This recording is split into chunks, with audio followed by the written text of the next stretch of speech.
자, 개강 첫날부터 여러분 고생 많으셨습니다. 그렇죠? 예, 이제 개강 첫날은 강의하고 나가서 막걸리 한잔하고 해야 되는데 워낙 이제 짧은 시간이라 이제 언제 하죠?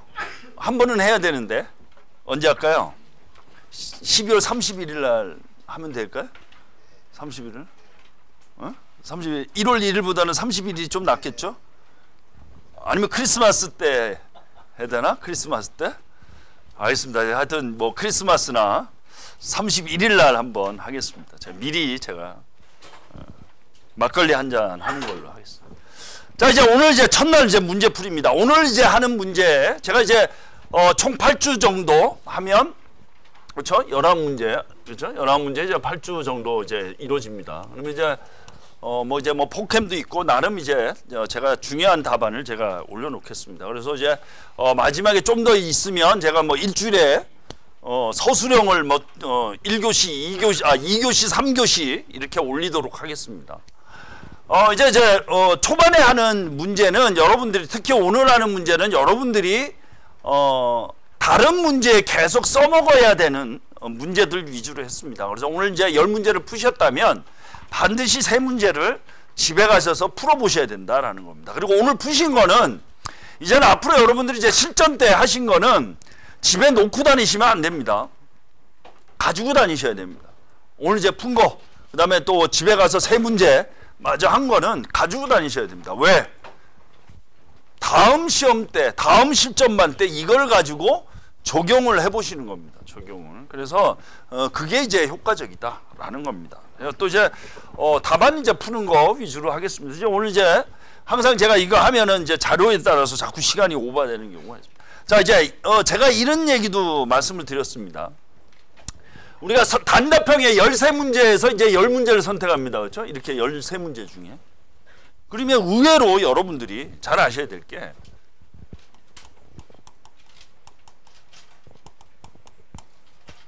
그렇죠? 여기에 있는 문제 하나가 다른 문제에 뭐가 될 수 있다? 공통 아이템이 될 수가 있습니다. 다른 문제예요. 그래서 내가 이래 쓰다가 내가 도저히 생각이 안 난다 그러면 앞에 돌아가서 내가 썼던 거를 끄집어내서 다른 문제에 적용을 하면 됩니다. 뭐 대표적인 게 어떤 게 있을까요, 여기서? 자, 예를 들어서 관리감독자의 업무 내용 있습니다. 그렇죠? 업무 내용. 자, 데크 플레이트 걸침 길이의 관리 기준이 문제가 나왔습니다. 예를 들어서 이거에 대한 모식도 하고 걸침 길이에 대한 부분을 내가 썼다. 그러면 이제 앞에다가 요거를 어떻게 쓸 수 있을까요? 데크 플레이트 공사 시 관리 감독자의 업무 해가지고 여기에 썼던 내용을 여기에다가 답안을 쓰면 되겠죠. 왜? 데크 플레이트에 작업에 관리 감독자가 있으니까. 그렇죠? 그 잘못된 답안인가요? 채점자면 제가 점수를 되게 많이 줄 것 같습니다. 차별화 답안입니다. 지금 저 관리 감독자 어디 쓸 수 있나요? 여기 한번 써볼까요? 휴게시설 동절기 데크 플레이트 작업에 있어서의 휴게시설 운영 방안 쓰면 되는 거죠. 그렇죠? 데크 플레이트 키워드를 이렇게 쓰는 겁니다. 자, 안전보건 조종자 또 어디에 쓸 수 있을까요? 안전보건 조종자하고 연계되는 게 뭐 안전보건 대장이나 여기에 또 쓸 수 있습니다. 그렇죠? 작업에 대한 또 화재 위험 작업도 쓸 수 있겠네요. 그렇죠? 자, 이건 이제 전부 다 중요한 부분이니까 그렇죠. 의외로 10문제에서 내가 자신 있게 썼던 답안이 타 답안의 공통 아이템이나 이거로 쓸 수 있는 문제가 의외로 많습니다. 서술형도 마찬가지고요. 그래서 간혹 여러분이 뭐 어떤 문제 먼저 선정하나요? 내가 자신 있는 문제 먼저 선정을 합니다. 그렇죠? 자신 있는 거. 즉 자신 있는 거는 뭐냐면 왜 자신 있는 문제를 선택을 하나요? 내가 점수를 잘 받기 위해서? 아닙니다. 시간 관리죠. 내가 자신 있는 문제를 점수를 많이 받으려고 하면 안 된다. 그렇죠? 시간 관리를 하는 겁니다. 시간 관리를. 그렇죠? 예를 들어서 자신 있는 문제는 뭐다? 시간 관리를 하는 겁니다. 시간. 근데 대부분 어떻게 하죠? 자신 있는 문제 때문에 시험을 망칩니다. 왜? 자신 있는 문제를 10분, 12분을 동안 씁니다. 내가 자신 있으니까. 좀 더 많이 쓰려고, 그렇죠? 답안을 꽉꽉 채워서. 그러면 어떻게 되냐? 망하는 지름길입니다. 그렇죠? 그러니까 자신 있는 거는 과감하게 버려야 된다. 왜냐하면 자신 있는 거는 1분만 남아도 내가 답안을 다 채울 수가 있습니다. 돌아가서. 그렇죠? 그래서 처음에 쓸 때 10분 하고, 그렇죠? 처음에 시작해서 10분 쓰는 거 하고 마지막에 돌아가서의 1분은 거의 비슷합니다. 그렇죠? 이 1분이라는 시간은 내가 문제 푸는 10분 이상의 효과를 가져올 수가 있습니다. 내가 다 썼다고 예를 들어서 6점 합격점을 받으면 이 1분이 이 6점 플러스 3점 이상의 점수도 받을 수 있습니다.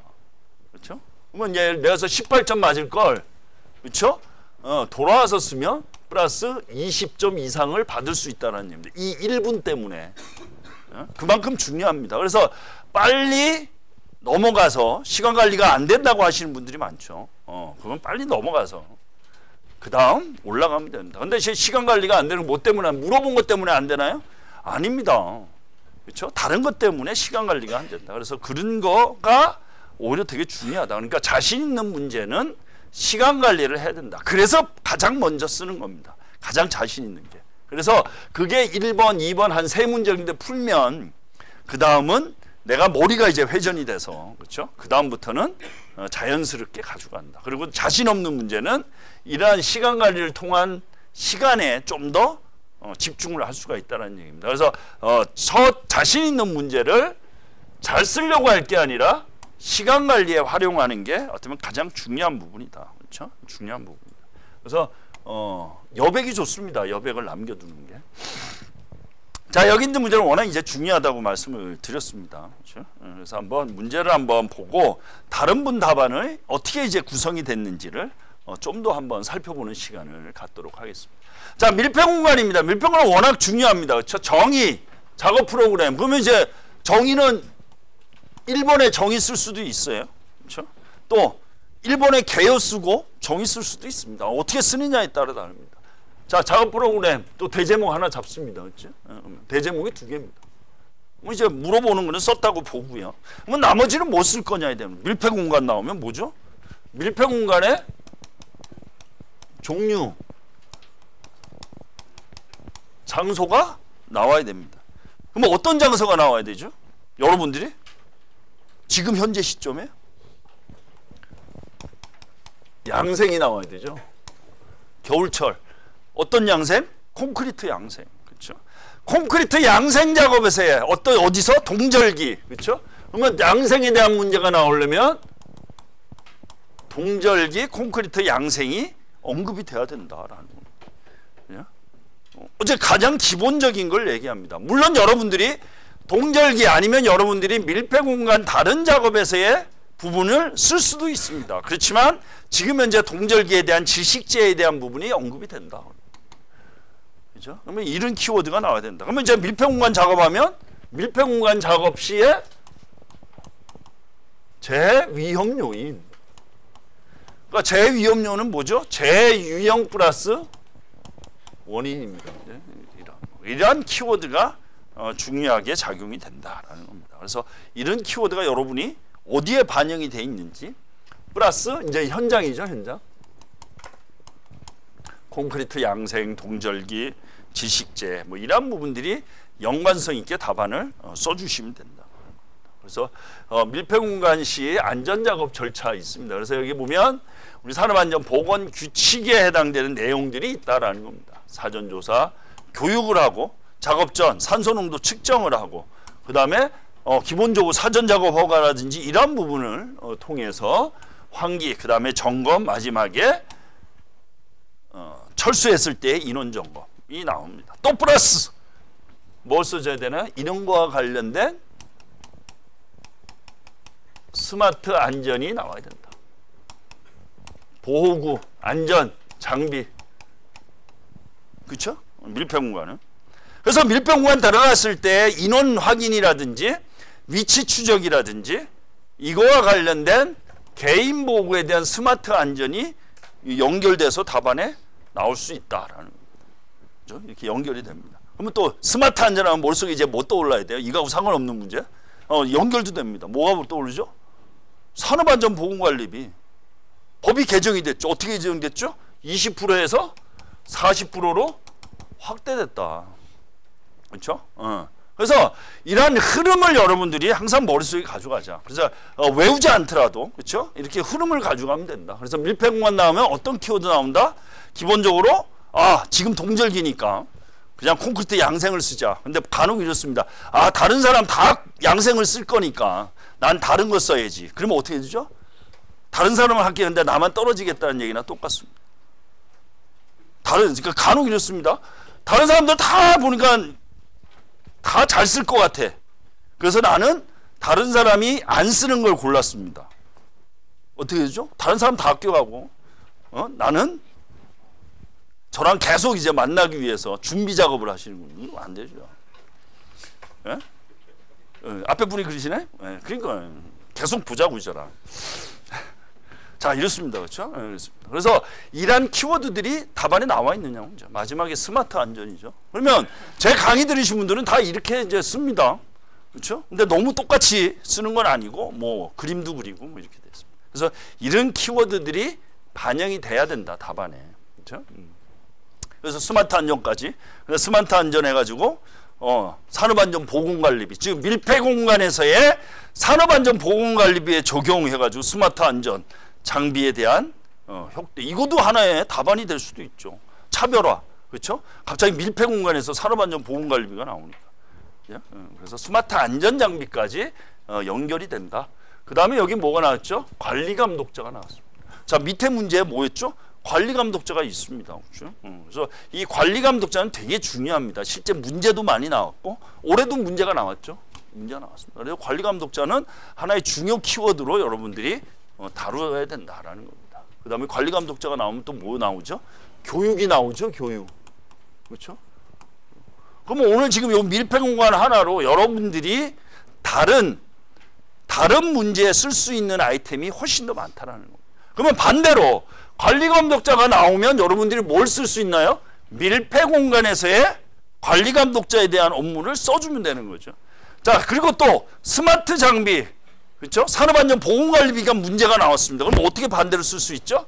밀폐공간에서 스마트 안전보호구에 대한 내용을 산업안전보건관리비에 적용할 수 있습니다. 역으로. 그렇죠? 그래서 그렇게 계속 여러분들이 연습을 하자, 나랑 같이. 그래서 단순히 내용만 이렇게 볼 게 아니고 어떻게 왔다 갔다 하면서 답안을 쓸 수 있을지 고민을 한번 해보시기 바랍니다.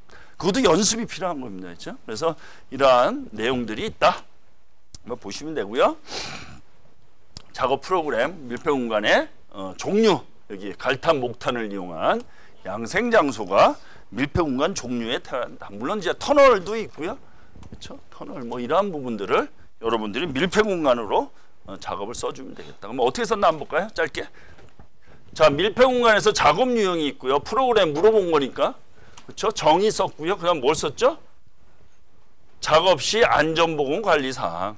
그다음에 스마트 안전 장비에 대한 내용이 키워드에 들어가 있습니다. 그다음에 산소 농도 측정에 대한 내용들이 언급이 돼 있네요.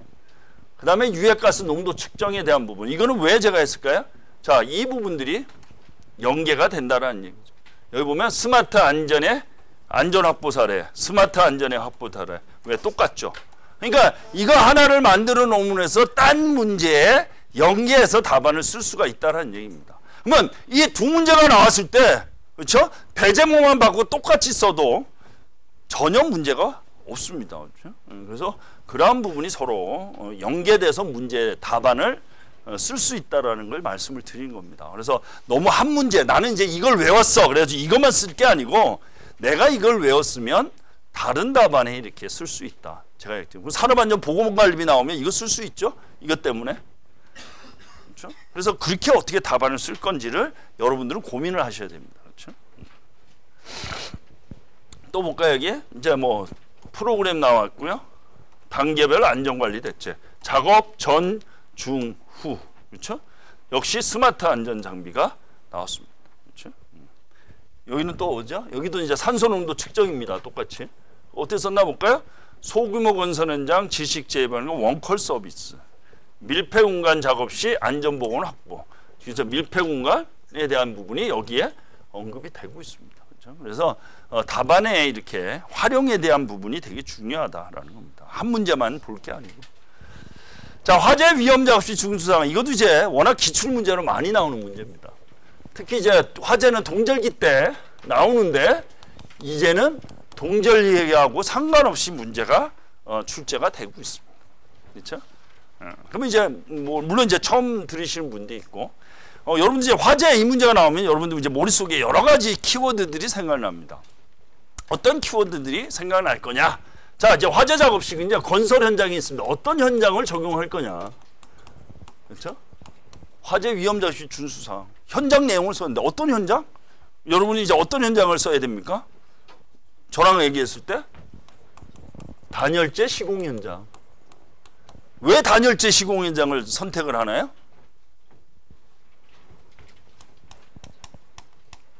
임시 대피 훈련. 자, 내가 임시 대피 훈련을 해야 된다라는 거를 쓰기 위해서 현장 중에 단열재를 시공하는 현장. 그러면 어떤 현장이죠?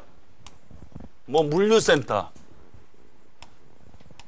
왜? 물류센터가 화재 때문에 됐습니다. 이천 물류 화재라든지 물류 창고에 대한 화재가 이루어야 된다. 자, 그래서 물류 창고 특성상 단열재 시공이 많다라는 겁니다.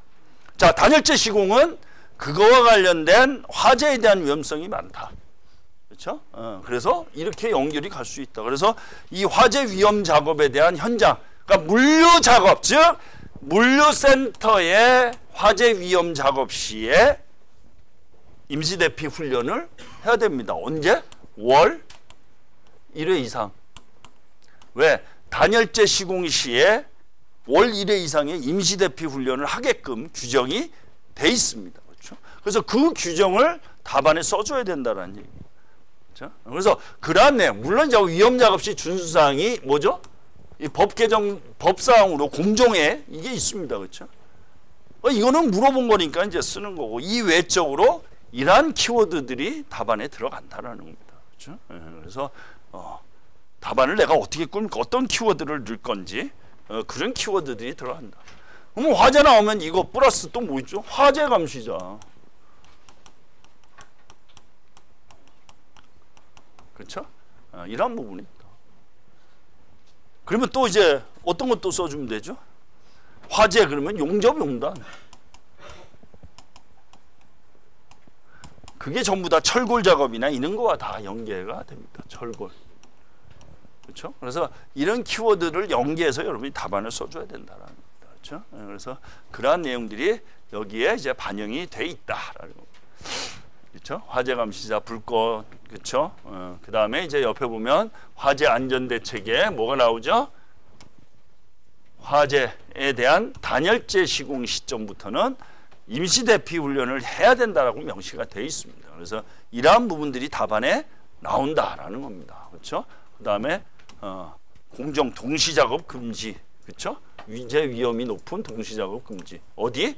이천 물류센터가 나오는 거죠. 그렇죠? 그래서 이러한 키워드들이 답안에 반영이 된다. 그래서 이러한 흐름에 따라서 키워드를 반영을 합니다. 그렇죠? 뭐 불연 소재에 대한 부분이 언급되어 있고요. 짧게 보겠습니다. 화재 위험 작업, 용단 용사당 시 비상거리에 대한 것부터 준수사항 뭐죠?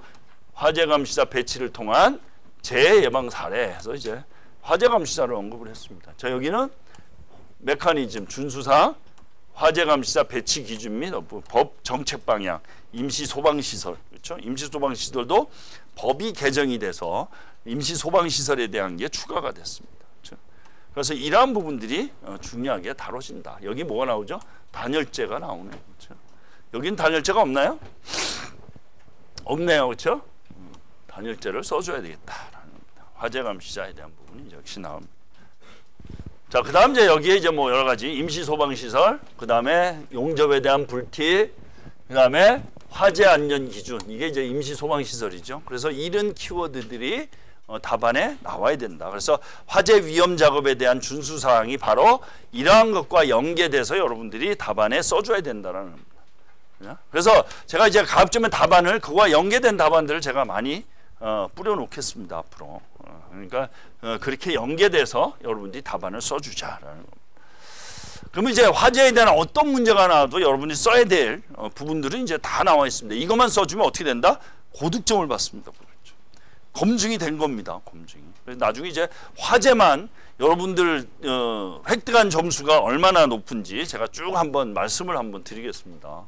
그렇죠? 그래서 그런 키워드가 있느냐 없느냐가 점수가 차이 난다.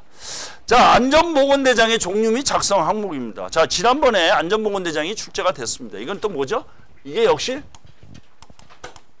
법개정 사항입니다. 그렇죠? 법개정 사항. 그래서 안전보건대장 종류, 계획 단계, 그렇죠? 기본, 그 다음에 설계 단계, 설계 안전보건대장, 시공 단계의 설계대장. 그러면 이게 뭐죠? 법조항이 발주자의 산업재해 예방 조치다라는 겁니다. 발주자의 산업재해 예방 조치. 그 중에 이제 작성 항목에 대한 내용이 들어간다. 그게 뭐죠? 법 개정이 됐다라는 얘기입니다. 그렇죠? 예. 그런 부분. 그 다음에 이제 그거에 따른 뭐죠? 적정성 확인을 받아야 된다. 최초에는 이 적정성 확인이 없었습니다. 그렇죠? 적정성에 대한 부분이 역시 언급이 된다. 그래서 안전보건대장은 발주자의 산업재해 예방 조치로서 기본적으로 법과 관련된 내용을 답안에 써줘야 된다. 자, 그러면 안전보건대장 나오면 이제 뭘 또 써줘야 되나? 같은 키워드로 뭐 쓰지? 설계죠. 설계 나오면 건설기술 진흥법이 있습니다. 그렇죠? 그래서 산업안전보건법에 발주자의 산업재해 예방 조치가 반영이 되면서 건설기술진흥법에 어떤 조항이 들어가 있죠? DFS, 그렇죠? 설계 안전성 검토가 이루어집니다. 어떨 때? 설계 때. 그렇죠? 그전에는 없었습니다. 건설기술진흥법은 어떤 조항이죠? 공사하면서에 적용하는 법입니다. 건설기술진흥법. 근데 이제는 건설기술진흥법도 설계 당시에 검토사항이 들어가야 된다. 어떤 게 들어간다? 설계 안전성 검토. 그러면 안전보건대장이 나오면 자, 이거를 작성하는 데 있어서의 건설기술진흥법의 설계 안전성 검토가 키워드로 들어가야 됩니다.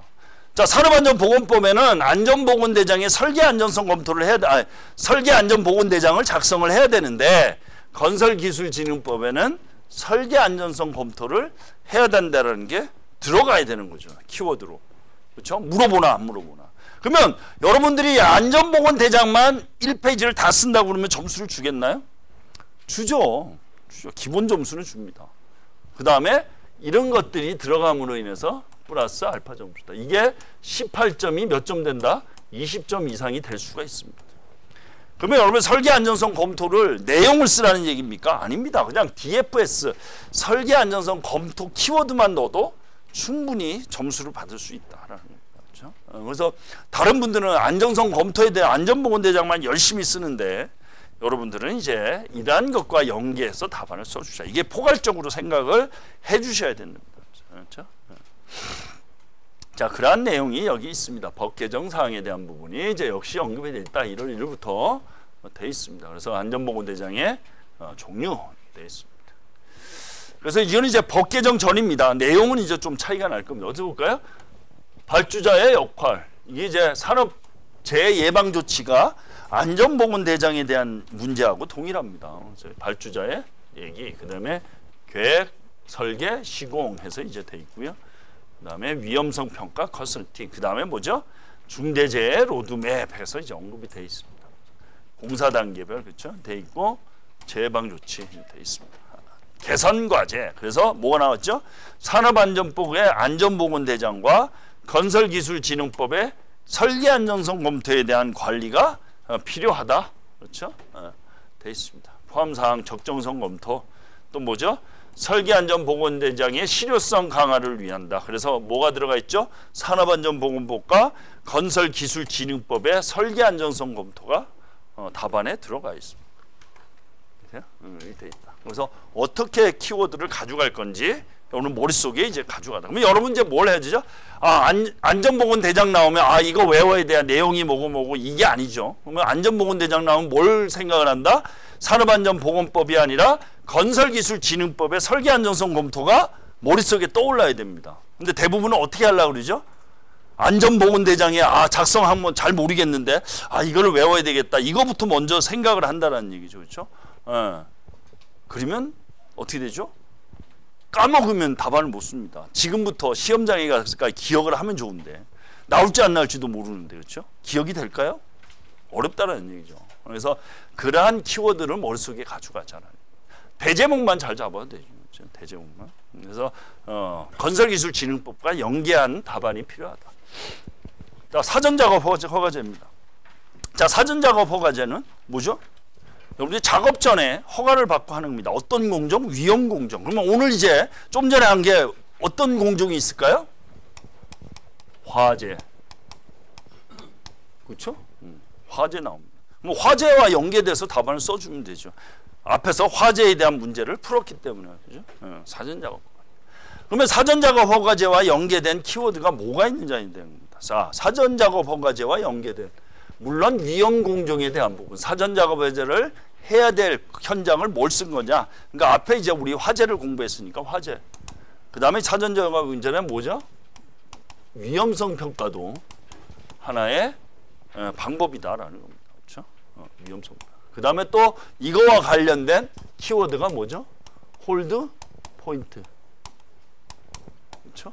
이러한 목적, 즉 우리가 작업하기 전에 사전에 허가를 받거나 안전 위험 요인을 체크하는 부분이 바로 이러한 사전작업 허가제의 목적과 취지입니다. 그러면 그거와 연계된 게 위험성 평가가 있고 그거와 또 관련된 홀드 포인트 제도에 대한 부분이 연계성이 있다는 거 같은 개념으로. 그러면 사전작업 허가제에 나오면 이러한 위험성 평가라든지 홀드 포인트와 연계해서 답안을 써줘야 된다. 그럼 반대입니다. 그러면 위험성 평가나 홀드 포인트 나와도 사전작업 허가제에 대한 내용이 키워드로 반영이 되면 되겠다라는 겁니다. 그렇죠? 그래서 기본적으로 위험 공정을 할 때 사전에 어떤 허가를 받아서 안전 조치를 유무를 확인하고 시행하는 게 바로 사전작업 허가제다.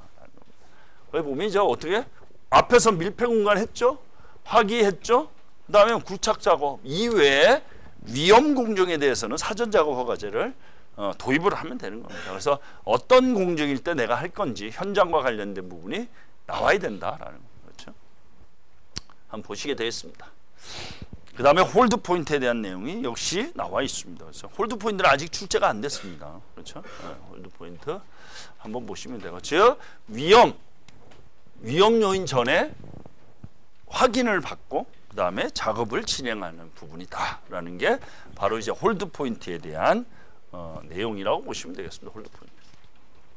그러면 이분은 어떻게 썼나 볼까요? 사전작업 허가제 도입 배경 및 목적, 대상, 주요 내용, 사전작업 해제, TBM, 홀드 포인트를 활용한 안전 확보, 스마트 기술을 향한 초규모의 실효성 제고 이렇게 이제 언급이 되어 있네요. 그래서 위험성 평가, 사전작업 해제, TBM에 대한 연계성에 대한 부분이 키워드에 나와 있다.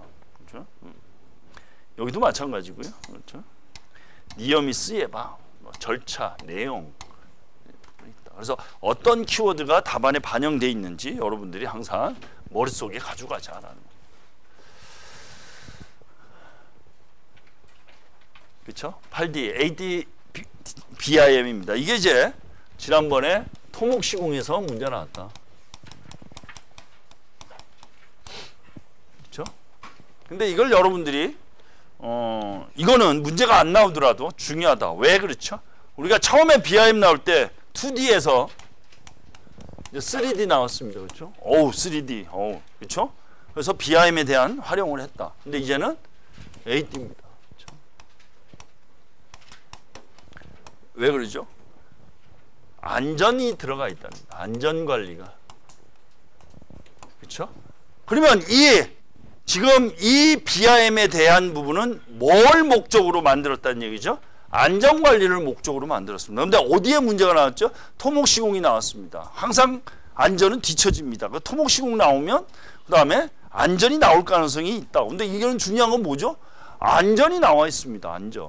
그렇죠? 안전에서 알아야 될 BIM에 대한 내용이다라는 겁니다. 그래서 안전관리를 위한 활용이 필요하다라는 겁니다. 물론 원가 공정에 대한 부분도 있지만 그렇죠. 그래서 안전이다. 그래서 안전에서 활용하는 BRM에 대한 방법이 AT에 대한 BRM이다라는 겁니다. 그래서 안전관. 그러면 여러분 이거는 이제 뭐 어떻게 되냐? 이거를 어떻게 활용하냐입니다. 어떻게 활용할 거냐? 어디에? 여러분 현장에.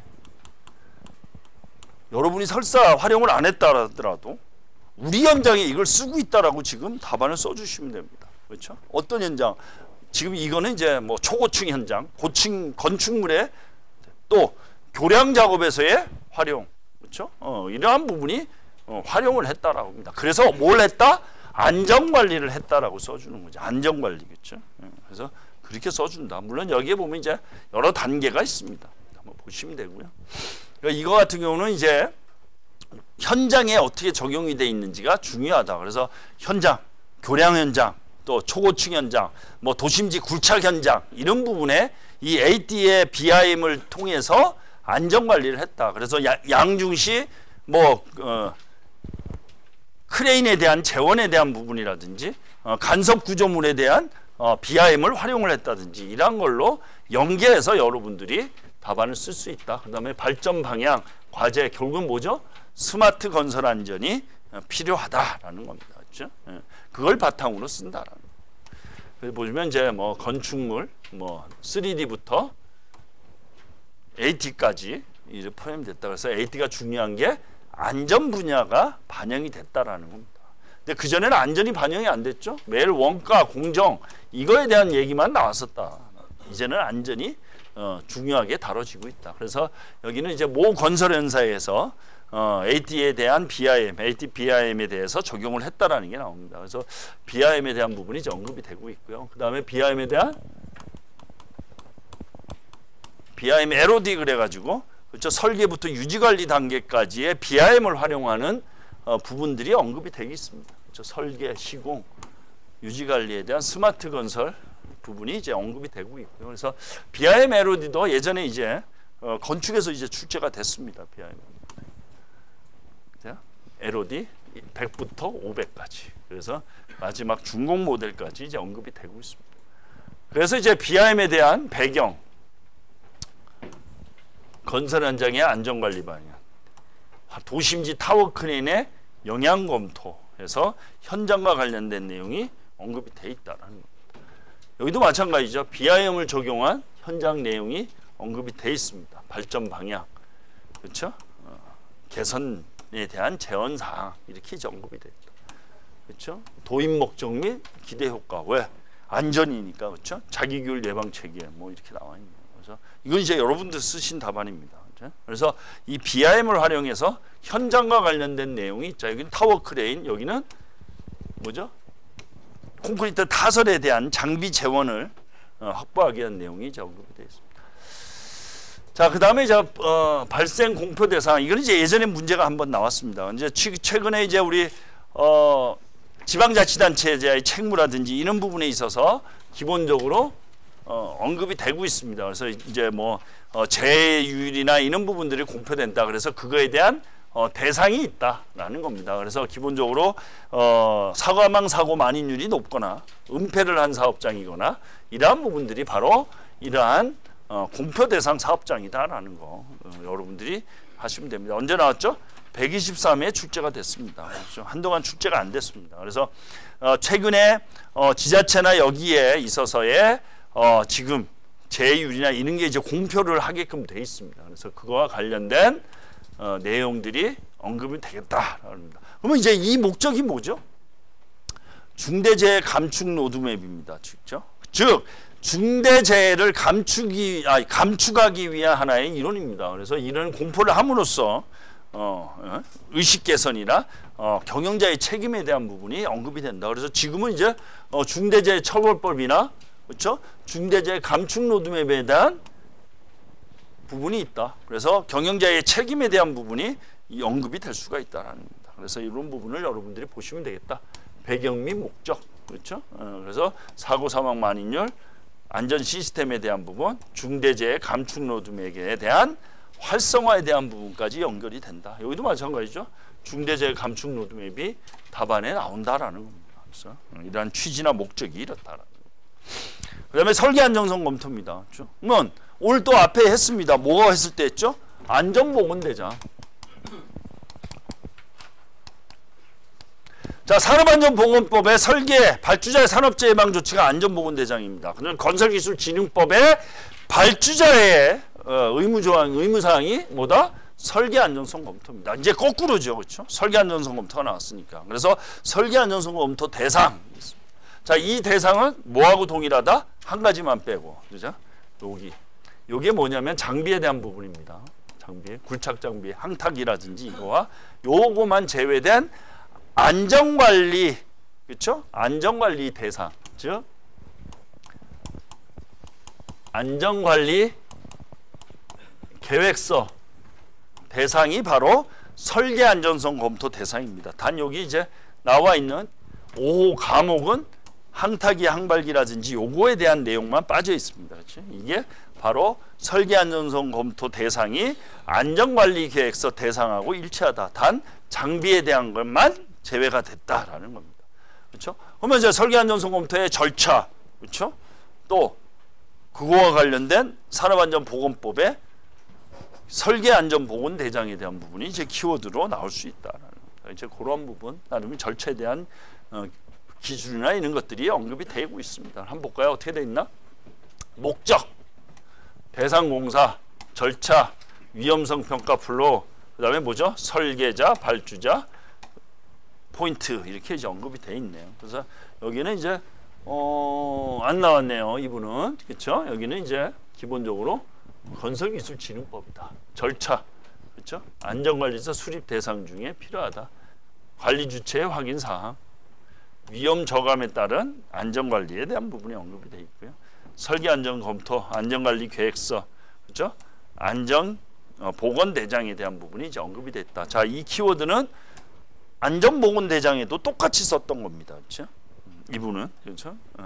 그래서 이러한 안전보건 대장의 발전 과제가 설계 안전성 검토에도 똑같이 답안에 반영을 했다.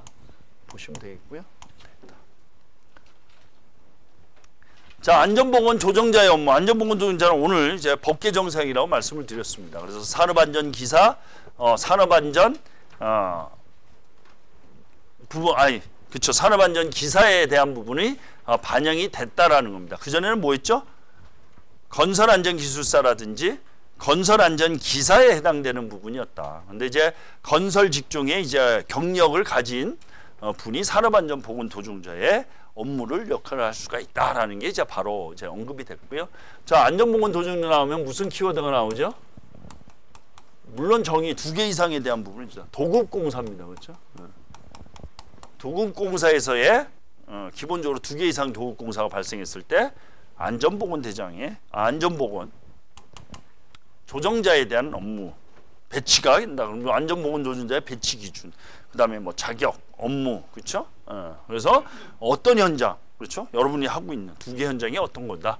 그래서 이제 보통 2개 현장에서 있습니다. 뭐 전기공사, 토목공사 분리 발주를 한다든지 이럴 경우에 돼 있다라는 겁니다. 그래서 그런 내용이 답안에 나오면 좋겠다. 근데 자격, 그렇죠? 여기에 이제 이게 나왔는데 플러스 뭐죠? 이제 법이 개정, 이건 이제 옛날 거죠, 그렇죠? 법이 개정이 됐습니다. 뭐야?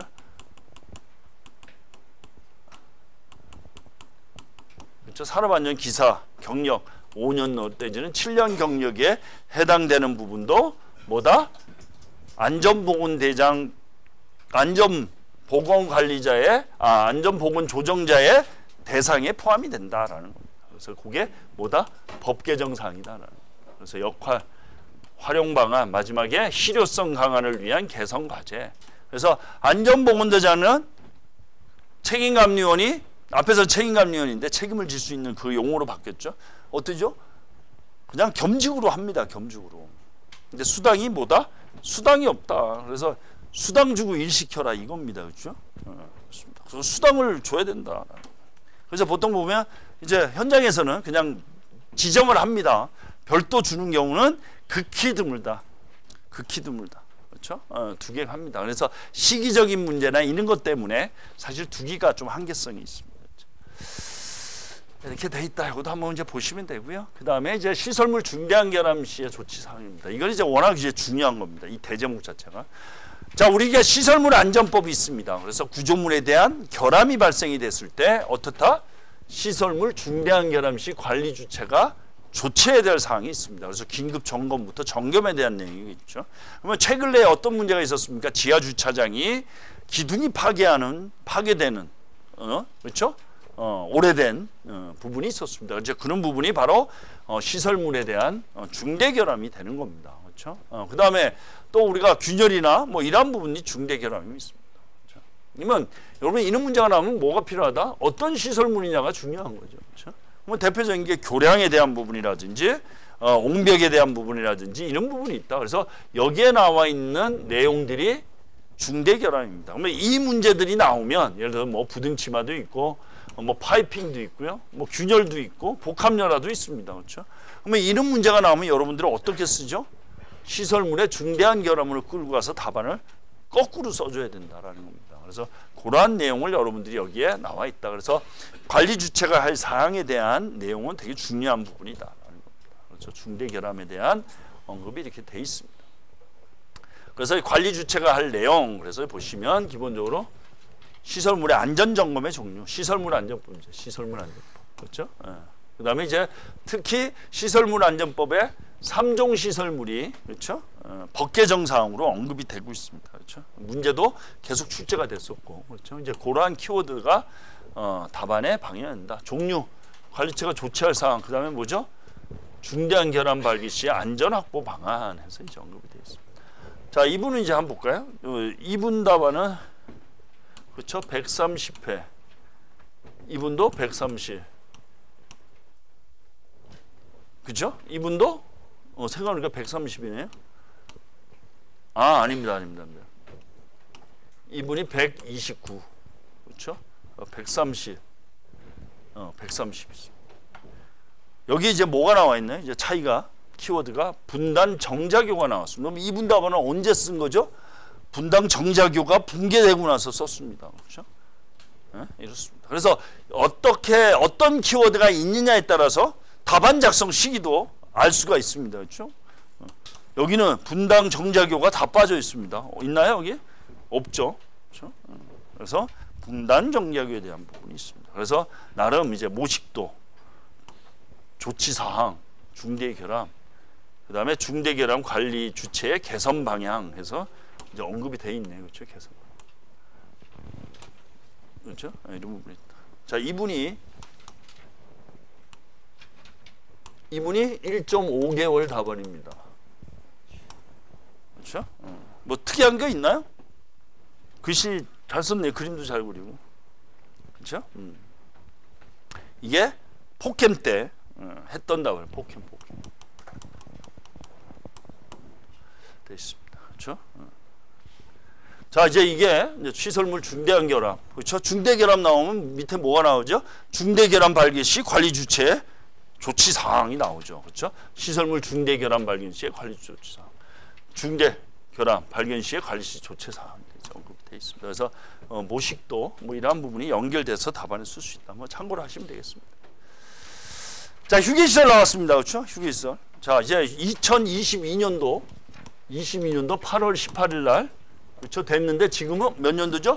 2023년도 8월 18일 날 돼 있다. 그래서 이때는 뭐다?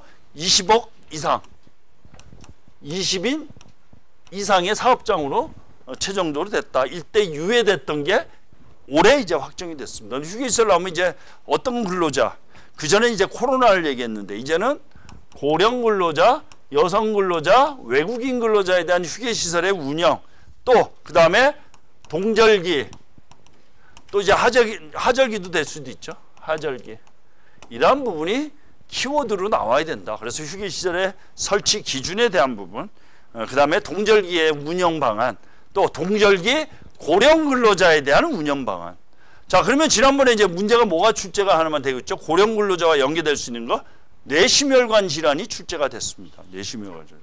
그러면 그거와 연계돼서 답안을 쓸 수도 있습니다. 그렇죠? 그래서 이러한 부분에 대한 휴게시설에 대한 문제가 똑같이 문제가 나왔더라도 시기에 따라서 답안이 달라질 수밖에 없다. 그래서 작년과 올해 답안이 분명히 틀리다라는 겁니다. 그러면 지금 올해 이제 129회도 출제가 됐고요. 130회도 출제가 됐습니다. 그럼 이제 132회입니다. 그렇죠? 그러면 이때 답안하고 어떤 차이가 있는지를 여러분들이 고민하시자. 법에 대한 문제가 나온다라는 겁니다. 그렇죠? 그래서 이제 한번 보시면 되고요. 그 다음에 이제 뭐 필요성, 설치 기준, 고령 근로자 필요 자금을 위한 보완 조치. 여긴 또 어떻게 나올까요? 소규모 건설 현장에 정부 지원 정책. 그래서 이제 언급이 돼 있네. 휴게 시설, 필요성, 고려사 이렇게 언급이 돼 있다라는 겁니다. 그래서 고령 근로자, 뭐 여성 근로자, 외국인 근로자의 휴게 시설 운영에 대한 부분이 중요하게 다뤄진다라는 겁니다. 그렇죠? 자, 안전 설계 기법의 종류. 여러 가지 안전 기법을 이제 쉽게 하면 펠셰프와 풀프루프에 대한 내용입니다. 그래서 이게 적용될 수 있는 현장 작업이 뭐냐라는 겁니다. 그렇죠? 현장 작업이 뭐냐? 기법의 종류. 그렇죠? 그거에 대한 특징. 그거에 대한 적용, 공정, 작업에 대한 부분이 언급이 된다. 그래서 뭐 철근 가공 시, 그렇죠? 이러한 부분에 대한 설계 안전 기법에 대한 도입을 할 수 있는 부분이 어떤 거냐는 겁니다. 뭐 양중기도 있을 수가 있고요, 그렇죠? 그런 부분이 답안에 언급이 돼야 된다라는 겁니다. 그래서 나름 이제 펠셰프라 풀프루프에 대한 내용들이 이렇게 있습니다. 그렇죠? 이렇게 있는데 이거와 관련된 이제 현장에 대한 내용들이 이제 있죠. 자, 한번 볼까요? 여기에 이제 현장에 대한 내용이 있습니다. 그래서 여기 보면 뭐 로봇도 있지만 크레인에 대한 부분, 승강기 이러한 부분들, 그렇죠? 이러한 부분들이 바로 우리 건설 현장과 관련돼서 답안을 쓸 수가 있다라는 겁니다. 그다음에 종류, 그렇죠? 특징, 5단계 적용 방안에서 적용 방안에 대한 부분이 있습니다. 그렇죠? 종류, 차이점, 그다음에 안전 기법 사례, 어디 철근 가공장에서의 근로자 피로에 대한 사고 예방 대책해서 기본적으로 안전 설계 기법을 넣었다. 그래서 이거는 이제 안전 설계 기법이라고 나오고 풀풀풀아 펠셰프에 대한 문제가 이제 분리해서도 나옵니다. 그렇죠? 그래서 그런 부분을 여러분들이 좀 더 고민을 하셔서 답안을 써주면 되겠다. 자, 그다음에 이제 관리 감독자의 업무입니다. 이건 이제 두 가지를 써야 됩니다. 뭘 하나 쓰죠? 관리 감독자의 유해 위험 방지 업무가 있고요. 또 관리 감독자의 작업 전 점검이 있습니다. 그렇죠? 그러면 업무 내용 중에 어떻게 써야 되죠? 그러면 어떤 현장의 관리 감독자냐에 대한 부분이 나와야 된다. 그래서 앞에서 얘기한 화기, 밀폐 공간에서의 관리 감독자의 업무 이걸 써줄 수도 되는 거죠. 그렇죠? 그래서 현장에 대한 내용이 반영이 되어야 되겠다라는. 자, 그 다음 뭘 또 써줘야 되냐 이제? 법 개정상 관리 감독자의 교육입니다. 자, 이번에 교육에 대한 부분이 법이 개정됐다. 어떻게 개정이 됐다? 관리 감독자의 교육에 대한 부분, 뭐 정기 교육이라든지, 그렇죠? 특별 안전 교육부터 시작해서 작업 전, 작업 변경 시 교육부터 시작해서 이 관리 감독자의 교육에 대한 부분이 분리해서 이제 관리를 하도록 되어 있습니다. 그렇죠? 그래서 그러한 교육 내용은 여러분이 모르더라도 뭘 해야 된다? 교육에 대한 부분이 법적으로 개정이 아니죠. 법에 개정이 됐다. 그렇죠? 그래서 관리 감독자에 대한 안전 교육이 분리돼서 관리가 되어야 된다라는 겁니다. 그렇죠? 그래서 2014년 1월 1일부터 적용한다. 이렇게 이제 답안을 써주시면 된다. 그렇죠? 그래서 관리 감독자의 업무에 대한 두 가지, 그렇죠? 위해 위험 방지 업무, 작업 전 점검, 그 다음에 관리 감독자의 교육에 대한 내용이 좀 반영이 돼야 된다라는 겁니다. 그래서 이 문제는 지난번에도 이 문제를 다 냈습니다. 그렇죠? 주요 점검 사항 뭐 이렇게 있습니다. 자, 여기 이제 관리 감독자의 업무 내용이 있습니다. 그렇죠? 근데 여기에는 뭐가 빠졌다? 교육이 빠져 있습니다. 왜? 이 답안은 그전 답안이니까. 그렇죠? 그러면 여러분들이 이 답안 안에 뭐만 플러스한다? 교육 내용을 플러스한다. 뭘로? 키워드로. 그렇죠? 그래서 법 개정 사항에서 뭐 이렇게 써준 거지. 그렇죠? 교육에 대한 부분이 언급이 될 수밖에 없다. 그러면 이제 관리감독자의 어떤 문제가 여러 가지가 나올 수도 있습니다. 업무도 나올 수도 있고요. 관리감독자의 안전교육이라고 나올 수도 있습니다. 그렇죠? 그런 부분들이 있다. 그래서 관리감독자는 좀 더 여러분들이 관심을 가지자. 왜냐하면 관리감독자는 문제가 계속 출제가 되고 있습니다. 실제. 자, 그 다음에 이제 데크플레이트의 걸침 길이 기준입니다. 그렇죠? 그러면 데크플레이트 걸침 길이가 나오면 뭐가 생각이 나야죠? 모식도. 그렇죠? 그 다음에 철골에서의 걸침 길이, 그 다음에 철근 콘크리트에서 걸침 길이에 대한 기준이 있다. 그래서 20mm와 50mm 뭐 이래가지고 있습니다. 자, 그러면 이 걸침 길이에 대한 거를 쓴다고 보고, 그럼 뭘 써야 되죠? 데크플레이트 공사에서의 제위험 요인 이렇게 써줄 수도 있고요. 또 데크플레이트 공사의 관리감독자의 업무, 또 데크플레이트 공사에서 제위험 요인, 그렇죠? 그래서 제위험과 안전관리 돼 있다. 그래서 데크플레이트 공사에 대한 내용이 답안에 나와야 되겠다. 그 다음에 이제 데크플레이트 한번 보겠습니다. 자, 이렇게 해서 걸침길에 대한 부분이 언급이 되고 있다. 그러면 어떻게 썼나 볼까요? 관리 기준, 그 다음에 제위험 요인, 관리감독자 주요 업무, 데크플레이트 용접시. 그래서 데크플레이트 쓸 때 일단 무슨 용접을 해요? 태그 용접을 합니다. 그거 하면서의 화재가 발생될 우려가 있다라는 겁니다. 그래서 그거에 대한 내용 다 들어갔죠. 관리감독자, 관리기준, 제위험. 아주 착실하게, 그렇죠? 제가 얘기하는 거를 다 썼습니다. 제가 이거 답안을 보고 제가 얘기하는 거 아닙니다. 이분이 제 거를 적으신 겁니다. 그렇죠? 자, 여기도 마찬가지 재원인, 걸림 기준, 재유형별 안전관리에서 떨어짐, 무너짐, 맞음 이렇게 돼 있습니다. 재유형, 재사를 통한 재발 방지 방안, 걸침 길이 기준. 그래서 재발 방지 방안은 제가 쓰지 말자고 얘기했습니다. 그렇죠? 그래서 우리 건설 안전 분야는 예방이 목적으로 하고 있다라는 거예요. 그래서 이렇게 답안이 구성이 됐다라는 겁니다. 자, 이제 서술형입니다.